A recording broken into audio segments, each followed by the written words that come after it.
To our top story, and Kananu Mwenda, who was vetted, approved and sworn in as the Deputy Governor of Nairobi County in a record 5 hours, is set to be enthroned as Governor of the capital city when the 60 days term of acting city boss Benson Mutura expires.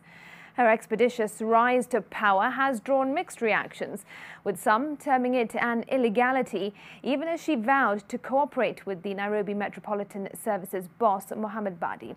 NTV's Seth Olale followed the dramatic sessions from the City County Assembly to the Kenyatta International Convention Centre, where the inauguration hurriedly took place.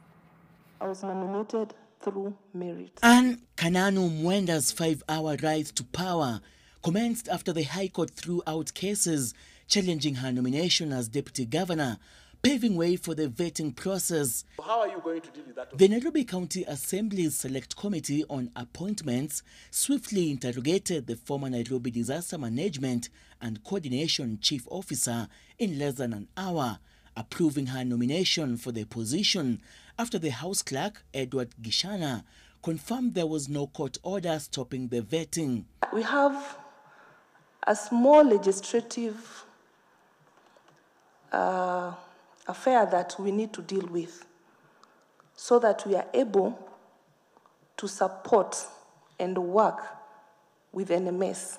The Nairobi ward representatives then swiftly approved Ann Mwenda's nomination by impeached Governor Mike Sonko for the position of Deputy Governor by accepting a report from the vetting committee through a session that lasted half an hour. The criminology and security management expert was then dramatically hurried to the Kenyatta International Convention Centre, just a few meters from the county assembly, to be sworn in I, Kananu Mwenda, as the capital's third deputy governor before 2 p.m. in accordance with the law. Together we will work round the clock and go that extra mile to ensure that the expectations of Nairobians are not only met, but exceeded. Kananu's expeditious enthronement has drawn mixed reactions, with critics terming it an illegality, while some stating that it was a necessary move to fix the city's mismanagement.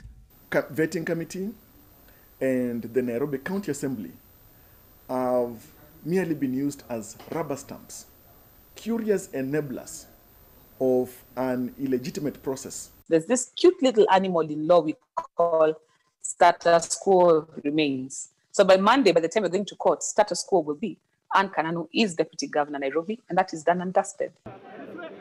The newly sworn-in Deputy Governor promised to deliver the much-needed services for Nairobi residents. Not bad for a lady, but I'm hoping we see some changes. As long as ni mtu akona rekodi mzuri ya kazi, we don't mind. Cha muhimu chenye tunataka Nairobi ni mtu mwenye akona bidii, mwenye atajua maslahi ya watu wa chini, ama yeyote mwenye anajua maslahi ya mwananchi wa kawaida.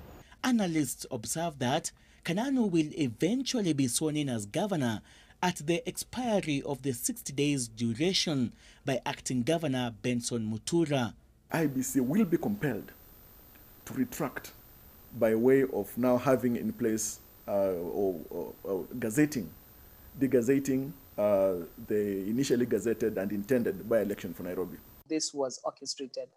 But like I said earlier, with what we saw in Msambweni, I think nobody is keen on having a by-election in Nairobi if they're not certain that they know the outcome. The former chief officer at the Nairobi County Government Disaster Management Department becomes the second deputy governor following the resignation of Polycarp Igathe on January 12, 2018, since the 2017 general elections.